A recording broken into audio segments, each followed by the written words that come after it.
Cuando me puse a estudiar a Marx, obviamente lo hice con toda la obra que estaba publicada en español y que era de fácil acceso. Pero pues evidentemente hay dos obras que sin duda tienen que ser contrastadas con su idioma original, los Grundrisse y el Capital, y esto tampoco se entendía muy bien sin el auxilio del idealismo alemán. Entonces, por la propia dinámica de mis estudios teóricos acerca del Estado y la política, que también era una discusión interesante, europea y estadounidense, en los años 70 y 80 del siglo XX, pues evidentemente esto fue jalando mi formación a la filosofía política propiamente, lo cual significa primero filosofía, ¿sí? Pero yo no estudié filosofía como formación inicial, ¿no? Entonces tuve que hacerme mi propio programa de filosofía política, tomando clases aquí y allá, y entonces constituyendo mi propio camino. En ese camino, por supuesto, me encontré a Enrique Dussel, que estaba trabajando la obra de Marx de manera seria, sistemática, y con un gran esfuerzo intelectual de haber consultado los cuadernos que todavía se encontraban en nivel de manuscrito y toda esta gesta que él narra. Sin embargo, bueno, pues yo empecé a estudiar la obra de Dussel desde los libros que se podían conseguir, que él había editado y publicado en la década de los 60 y en la década de los 70, que de ahí data su primera filosofía de la liberación en 5 volúmenes y el método para una filosofía de la liberación, y era un gran problema conseguirlos, ya hoy no es así. Y quería entender la manera en que Enrique Dussel estaba comprendiendo filosóficamente la obra de Marx, para contrastarla con otras versiones de la filosofía de Marx, ¿no? Como la de Rosdolsky, por ejemplo, que hace una interpretación filosófica de los Grundrisse, y otros autores que eran menos accesibles en español y se tenían que leer o en inglés o en alemán.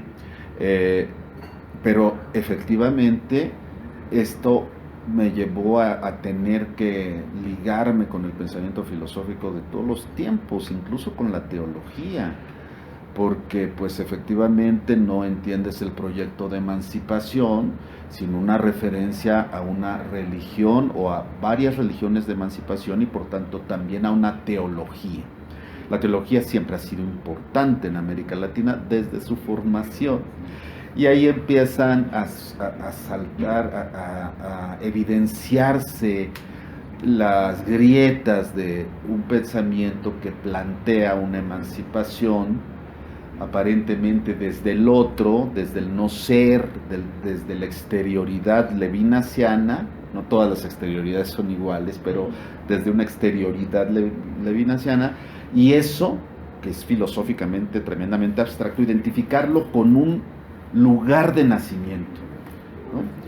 Porque esto no corresponde con el ABC de la filosofía, ¿no? La filosofía es universal desde el principio, y aunque se pueda hablar en distintos idiomas, sin embargo, las estructuras lingüísticas, conceptuales, categoriales, pues son las mismas, ¿no? Básicamente. De hecho, un ejemplo es el típico libro de Miguel León Portilla sobre la filosofía náhuatl, que para darlo a entender pues tiene que vincularse con la filosofía occidental para que efectivamente se pueda tener algún sentido aquello que dice de la filosofía náhuatl. Y entonces pues estamos ante un proyecto que tiene seguidores, por supuesto, por diversas razones. Una de ellas es por el pensamiento postcolonial y los estudios culturales gramscianos ingleses, que se tradujeron en la India como pensamiento postcolonial, y ahora digamos que hay una especie de continuidad con esta idea de giro decolonial, ¿no? Prácticamente equiparándolo al giro lingüístico europeo de Peirce, Wittgenstein y otros autores, pero no tiene nada que ver. Yo lo ubico como parte de lo que yo llamo el pathos postmoderno. Sin duda se cerró un ciclo. el ciclo del capitalismo de la época de oro, centrado en los Estados Unidos, con su modo de vida, su American Way of Life, con su forma cultural masiva de construir su hegemonía.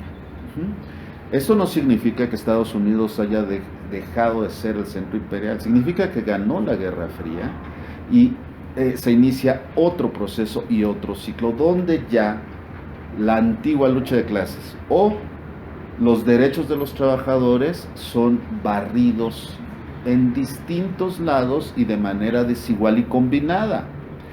Pero esta es la señal de nuestros tiempos y en su lugar surgen movimientos novísimos, los novísimos movimientos que no tienen realmente como el poder de parar la producción, de decir hasta aquí y vamos a empezar de nuevo a replantear los términos de la reproducción social.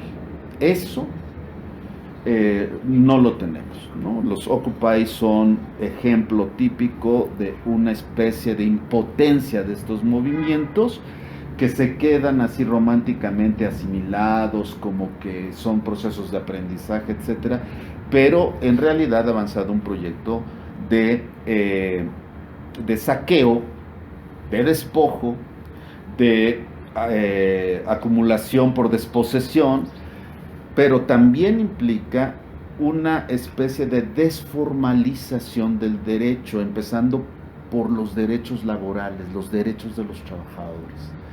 En su lugar, efectivamente, se han colocado los derechos humanos con la ONU como intelectual orgánico y todas sus derivaciones que llega hasta lo ecológico y hasta los más recónditos rincones de lo que no pasa por la relación capital-trabajo más que de manera indirecta. Entonces, hoy en día tenemos muchas demandas de muchos tipos, pero que no ponen para nada en juego la dominación, el poder del capital sobre el trabajo, que no es cosificarlo, es decir, la relación de poder capital-trabajo en realidad es una relación de poder del trabajo sobre sí mismo bajo la forma demoníaca del capital. Me gusta repetirlo porque eso quita toda posibilidad de moralizar el asunto y atribuirle a los burgueses de carne y hueso el problema, ¿no? Porque pues los desaparecemos y se acabaría el problema y se acabaría el capitalismo. Y si algo dice Marx es que efectivamente hay una lógica sistémica que está por encima de las voluntades, lo dice y lo repite.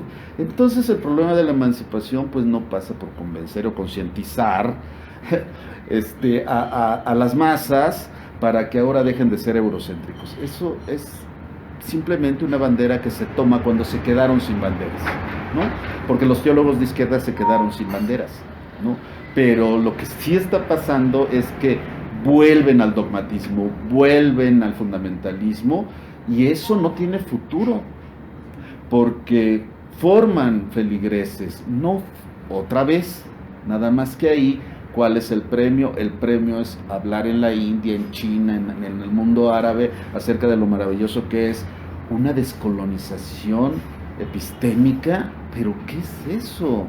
¿No? Cuando ya la propia relación sujeto-objeto ya fue volcada, ¿no? Ya fue criticada y superada en términos de que no es un sujeto cognoscente, sino es un sujeto histórico. Ajá. Y ese sujeto histórico absorbe todas las relaciones de poder y dominación. Entonces, esto de que ahora vas a pensar en términos de coloniales se parece mucho a la visión estalinista del conocimiento, en que ahora vas a pensar en términos proletarios. Hay una ciencia burguesa que es enajenante y cosificante, y hay una ciencia proletaria que es liberadora y emancipadora. Es casi como la directora del CONACYT, una ciencia neoliberal y una ciencia popular, o ¿cómo le ponemos? ¿Una ciencia qué? Por Dios, esta manera de pensar pues está, digamos, yo no confío en que los católicos sean indigenistas, porque ahí la figura que te sale no es el indígena, sino el buen Bartolomé de las Casas que está mediante los métodos suaves adoctrinando a los indios. Y es un poco el papel que juegan estos ideólogos que quieren, generalmente vienen del extranjero, sin alusiones personales, ¿verdad? Pero vienen a emanciparnos a los indios que no sabemos pensar. Yo no creo en eso.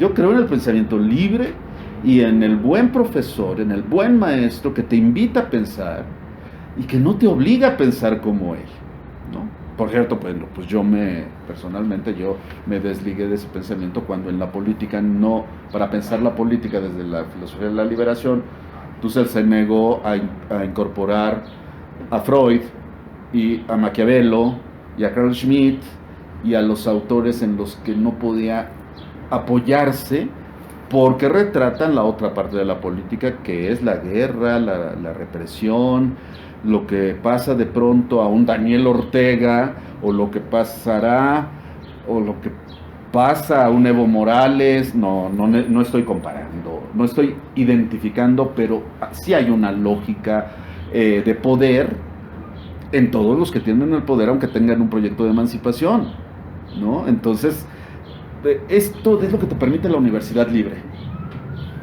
Pensar libremente, criticar libremente a los que han aceptado el desafío de ejercer el gobierno, ¿no? Si aceptan eso, pues también aceptan las críticas. Y si la universidad sucumbe al proyecto de hacer una universidad comprometida con el pueblo, pues yo no sé qué voy a hacer, porque no creo que al pueblo le interese mucho a Hegel o a los temas que yo me dedico de filosofía política, ¿no? Parece que, la anécdota fue que cuando Enrique Dussel fue rector de la Universidad Autónoma de la Ciudad de México, quería también evaluar qué tan comprometido socialmente estaba el postulante a entrar en una licenciatura como parte de los requisitos para entrar. ¿Y eso cómo se evalúa? No entiendo cómo se podría evaluar ese compromiso social, pero me parece espeluznante porque resulta que si tienes un gen autoritario, un gen, digamos, individualista posesivo, pues esto a lo mejor en un detector de mentiras se capta y ya no tienes lugar en la educación. Es una concepción completamente distinta de la civilización y completamente distinta de la política. Entonces, evidentemente, pues esto ni es realista, y cuando no eres realista, no es que quieras ser utópico en buena onda, sino que está escondiendo un fundamentalismo. La utopía y sus defensores son los que están escondiendo un fundamentalismo que se traduce en la obligación de pensar de una manera autoritaria, como yo te digo. Y esto me parece